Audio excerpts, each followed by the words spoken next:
Parlez-nous de Calling July. Donc, qui fait le pitch? Tu fais le pitch? Oui, bon, de toute façon, ça tient sur un ticket, sur une petite feuille, quoi. Tu sais, quand tu commences comme ça, c'est pas très positif. Oh, si, quand même. Si, on va dire 50-50. Bon, bah, c'est l'histoire alors, il est encadreur, c'est ça? Hein? Oui, c'est ça. Alors, il faut resituer, on est en 89, ça a son importance. Oui. Ce soir, on va être dans les années 80, mais là, pas pour la même raison que l'autre. La coupe mulet est de rigueur. Ah ouais, alors ça, j'adore. Et puis, la chemise, ah ouais, oui, la coupe mulet.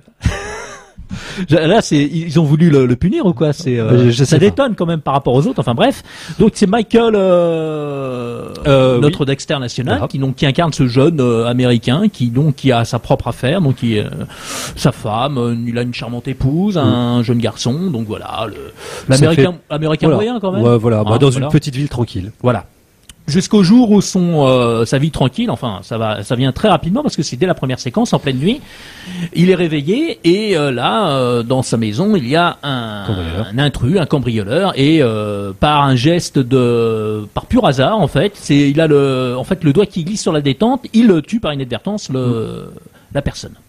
Et là, ça va quand même le perturber un tout petit peu parce qu'au départ, les personnes qui apprennent la nouvelle je dirais la nouvelle se répand un petit peu dans la petite ville. Oui, dis donc, tu t'es fait. Alors lui, il se présente pas comme un héros, ça le gêne d'ailleurs parce que pour lui c'est un accident et puis il a un petit peu ça sur la conscience. Et jusqu'au jour où le shérif lui dit écoutez, de toute façon c'était quelqu'un qui était recherché et mais bon de toute façon c'est pas une grosse perte, c'est ce qu'on lui dit. Et le jour où il essaye, il se rend en fait sur le lieu de l'enterrement où il y a personne d'ailleurs quasiment. Il tombe en fait nez à nez avec le père qui incarne donc de la personne du jeune qui s'est fait tuer, incarné donc par Sam Shepard. Et là donc la première partie du film, ça va prendre des allures un petit peu de Cape Fear. Des Nevers à vivre, on y pense inévitablement. D'ailleurs, je pense qu'il y a des clins d'œil ouverts à ce film, donc le film de Lee Thompson là, où on peut rappeler, c'était l'histoire en fait de Mitchum qui était un forçat qui avait été condamné à une peine de prison par Gregory Peck qui était avocat et qui à sa sortie de prison venait se venger, harceler la famille, etc. Donc effectivement. Toute la première partie du film, ça va être ça. Il va y avoir un basculement. Alors, il faudra peut-être pas trop en dire parce qu'il y a un coup de théâtre qui fait basculer le film dans autre chose. Et on peut quand même dire que après le basculement, il y a une alliance. Il y a une alliance entre avec les deux personnages. Ah ouais, mais oui. Ouais, mais n'en dites pas trop. N'en dites pas trop. Et après, il y a une entrée assez abrupte dans l'univers du snuff movie, qui m'a un petit peu gêné. Elle est un petit peu plaquée et avec l'apparition aussi d'un autre personnage qui, je trouve, là pour la deuxième partie. On peut le dire, c'est Don Johnson. C'est Don Johnson en vieux beau shérif qui est le personnage qui est censé apporter une charge comique, un petit peu décalée aussi. Charge comique, tu l'as perçu comme ça. Moi je le perçois comme ça, ouais, une caution un petit peu et peut-être qui désamorce un petit peu et qui léger crée une sorte de décalage qui est malvenu, je trouve, dans la deuxième partie du film.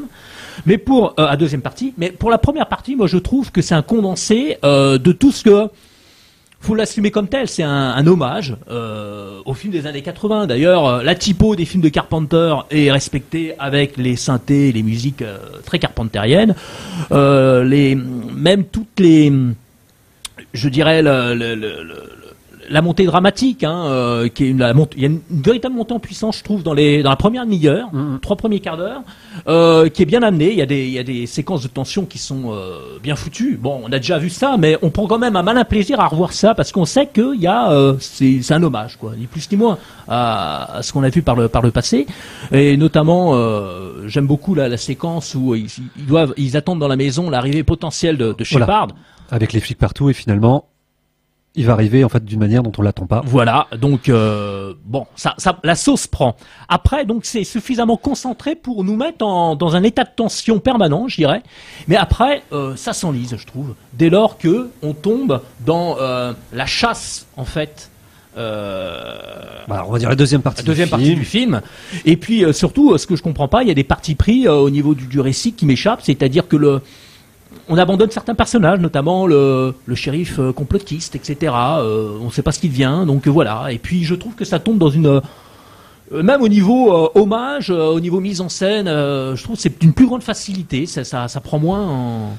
oui, c'est un peu comme tu le dis. C'est vrai que la première partie, avec cette montée en puissance, avec justement cette séquence de l'enfermement et de l'attente, on va dire d'une sorte de piège qui est tendu par le shérif du comté pour attraper le personnage de Sam Shepard.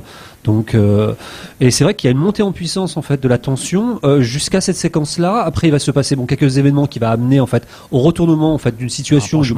Voilà, et du coup en fait on arrive dans une deuxième partie du film où ouais, c'est vrai que moi je me retrouve un peu moins. Alors c'est vrai qu'en plus il y a on va dire pas la présentation, mais on va dire l'installation du personnage de John Johnson qui apporte certes un côté plus léger mais qui ramollit un petit peu le film à mon goût. Et puis toute cette fin avec le snuff movie qui est pas sans rappeler quelque part 8 mm que j'avais voilà, en tout cas voilà, c'est ce qui est un peu étrange dans ce film, c'est toute cette tension qu'a amené pour arriver un petit peu à ça. Et il semble abandonner ses personnages, c'est-à-dire il y a moins de force. Oui, puisque à la limite, développe rien en fait après. On y a quand même, on va dire le personnage, on va dire le spectateur, il y a une sorte, alors, le terme d'identification n'est pas là, mais on va dire qu'il y a quand même une tension qui monte aussi chez le spectateur par rapport au personnage interprété par, son nom va me revenir, mais du personnage interprété par Dexter National et Michael C. Hall. Michael C. Hall, voilà, merci, et par en fait le personnage de Sam Shepard qui est assez effrayant. Bon, il l'a déjà fait sur des personnages, mais qui est assez oppressant, pas effrayant peut-être, assez oppressant, assez angoissant.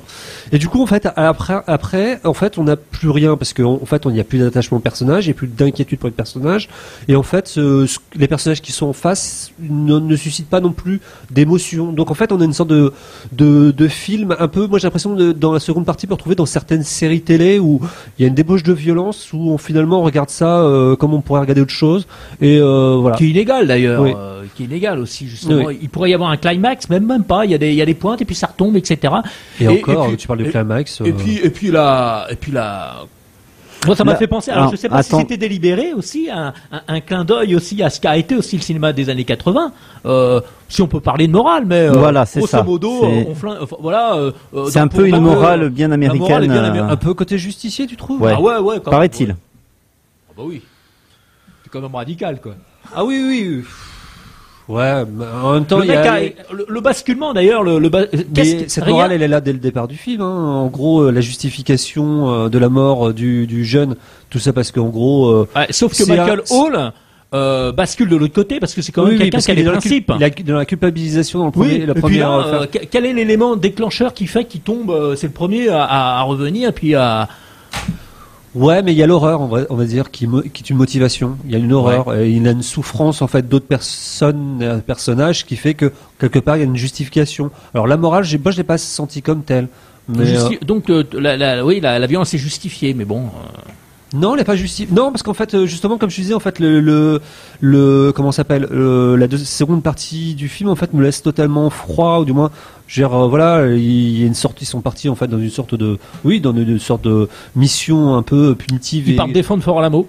Ouais, dans le sens inverse un petit peu, mais voilà, et du coup. Ce que dit Don Johnson, le personnage. Ouais, donc non, voilà, mais après moi je le sens pas du tout comme une sorte de morale, puisque en fait voilà, ils ont tous des motivations, ils ont juste envie un petit peu de. Moi, ce qui me gêne, c'est que c'est très concentré, c'est très, tu sais, ce qu'il veut vraiment dans la première partie, et dans la deuxième partie, j'ai l'impression il y a des périodes de flottement tu sais pas sur quel tableau il veut jouer. Oui, parce que même la motivation de Michael C. Hall est un peu, je dirais, un peu très ambiguë en fait. Il n'a même pas besoin en fait de suivre le personnage de Sam Shepard et Don Johnson. Eux ont leur propre motivation. Michael C. Hall, juste parce qu'entre guillemets il a été impliqué à un certain moment, ça me paraît pas en fait suffisant. Il a vu certaines choses non, mais voilà, pour quelqu'un qui au départ cherchait juste à on va dire garder sa vie tranquille et finalement de s'éloigner de ceux qui le félicitaient d'avoir entre guillemets je sais plus, le troisième amendement en gros, de pouvoir se défendre dans son propre légitime défense dans son propre domicile et à pouvoir tuer quelqu'un. Voilà, ça c'est quelque chose dans lequel il semblait pas se reconnaître. Et voilà, la deuxième partie du film, voilà. Alors oui, il y a côté justicier, mais pour autant il n'y a pas le côté un peu moral, parce que c'est vrai que c'est bien lourdeau quand même dans le justicier, la série des justiciers de Charles Bronson. Là, je le sens un peu moins. Mais oui, mais après tu peux le voir. Est-ce que par exemple, parce que je faisais le parallèle, est-ce que par exemple dans 8 mm, tu vois un côté justicier? Non, il n'y en a pas. Non, il y en a pas. Pourtant, il y a ce côté un petit peu, genre, je veux un petit peu nettoyer un petit peu voilà, ce qui se passe. Sauf que le processus est plus lent et plus. Il n'y a pas de meurtrissure entre guillemets. Non. Tu vois, parce que le justicier, c'est parce qu'il y a une meurtrissure et il va au-delà. Là, il va s'arrêter là, on le sait, de toute façon. Bon, qu'est-ce que vous au final voilà. La boucle est bouclée. Au final, c'est plutôt mitigé votre.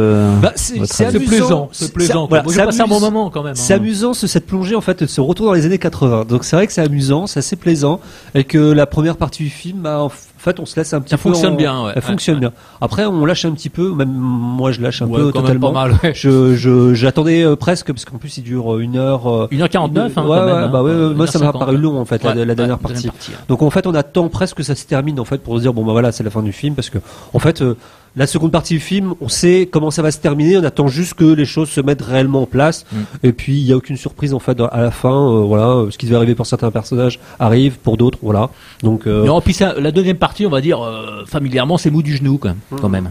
D'accord. À part les excès de violence qui sont censés combler un vide scénaristique. Mais oui, bon, à la fin, ouais. Tu vas me dire oui, il y a un scénario qui tient sur un bout de papier, à cigarette, mais non, parce que quelque part, je veux dire, c'est l'état de départ, en fait, la situation de départ. Et pas si simple que ça, voilà. Effectivement. Mais justement, il regarde History of Violence. Jack, History of Violence, tu regardes, le début, c'est juste un mec qui. Oui, voilà, c'est juste un mec qui se défend parce qu'il y a des mecs qui viennent braquer son café, ou je crois que c'est ça. Ce qui fait plaisir dans ce principe de film, c'est une affaire débouche sur une autre. Oui, voilà. Et non, ça déroule en fait quelque chose derrière. Celle qui est derrière n'est pas à la hauteur de la première. Bah surtout par rapport vis-à-vis du shérif, parce que c'est vrai qu'il y a un certain nombre de choses, mais quelles ont été les motivations du shérif, on le sait, mais surtout pourquoi derrière. Parce que le personnage du shérif est quand même assez présent dans la première partie. C'est pour ça c'est assez désolant de le voir totalement disparaître dans la deuxième. Parce que à l'entendre, il aurait une forme aussi de responsabilité dans le truc, dans le fait que le fils soit. C'est un peu étrange aussi, parce que autant tu vas me dire dans les années 60, ce type de personnage de shérif, avec ce qu'il a pu faire dans les années 60, autant j'arrive bien à visualiser, on entend un peu l'habitude, mais à la fin des années 80, mener les actes qu'il mène en fait à la frontière des années 90, moi ça me semble anachronique, dans le sens où on est quand même arrivé à une ère où voilà, c'est quand même plus difficile de mener des actes, on va dire, plus répréhensibles par la loi. Mais bon, dans les années 60, 70 encore, bon, on a un peu, je veux dire, dans toutes nos, si on regarde un peu notre filmographie, on se dit encore que les flics souvent, un peu il y avait il y avait ce côté corruption. En plus, le côté un peu shérif dans son bled, encore dans les années 60, 70, ça marche. Là, à la fin des années 80, début 90, ça marche plus trop, quoi. Donc, ouais, je sais pas, ça me semble un peu anachronique. Mais bon, après, voilà. Voilà. En tout cas, ça passe. Voilà. En tout cas, ça passe.